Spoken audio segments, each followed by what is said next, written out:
This is Steve Ridgel, and I spent a long time preaching and spent a lot of time working with preachers and know a lot of preachers, and so I'm going to tell you three things most preachers, and I need to be honest, I'm talking mostly Church of Christ preachers because that's who I know.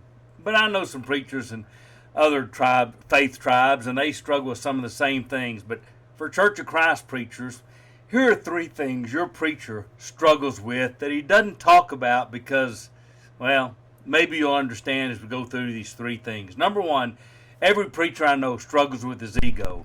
I'm just going to be honest. You've got to be a little bit of an egomaniac to stand in front of the people of God and say, "Here is what God wants you to hear." Most preachers I know wrestle with that. They don't want it to be about them. They don't think they have all the answers. But we've all seen preachers whose ego gets way out of check. They are the only ones that understand. They are the only ones that know. They are kind of the conduit to God in their minds, and boy, it's tough. Most preachers, though, have to struggle with it because, well, let's face it, you wouldn't do what you did if you didn't have some kind of ego. The trick's to keep it healthy and in check. And so I think that's one thing your preacher probably struggles with. Now, you may be thinking, hey, you preach all over. How do you keep yours in check? Well, being married to a good woman helps, because when I come in sometimes and I think, man, I just knocked them dead, she greets me at the door, gives me a kiss, and says, "Go clean up the dog poop and take out the trash." And maybe that helps you keep humble. But, it's a struggle. Second thing most preachers I know, and probably your preacher struggles with, I really want to be part of this community. I want to be treated like every other member. I don't want to be just like anybody else. Man, that's the whole problem when you start thinking, but I am an employee. Well, that's the problem. Preachers shouldn't be treated like an employee, except here's the secret. Of course we preachers want to be treated like an employee. We don't want to be just like every other member. I mean, we do, but we don't. Because most preachers I know want to get a paycheck for their ministry. They do. And they want to get paid, but they also don't want to be held accountable because they want to be like other members who aren't called in and criticized. And that's a fine line.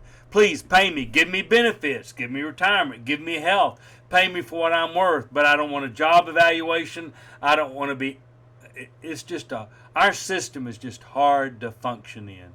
And most preachers that are honest, of course they don't want to be treated like an employee. And of course they want to be treated like an employee.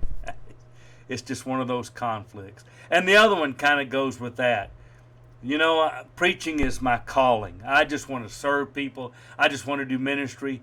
But at the same time, it's kind of my career. So I'm preaching at this church, and this church that's closer to my family, closer to my wife's family, well, they've called me, and man, I kind of want to be near there. This church is where my heart is and what I want to do, and this church called me, and I'm not going to just leave and just, how much more a year? 20,000 more a year? I've been called to a different, hey, it's tough, because the truth is preaching is your calling. I know very few preachers that preach for any reason other than they think they were called by God. But I also tell preachers all the time, this is your career, and you've got the right to make the same decisions about your career as anybody else does. So there's the three big things your preacher wrestles with.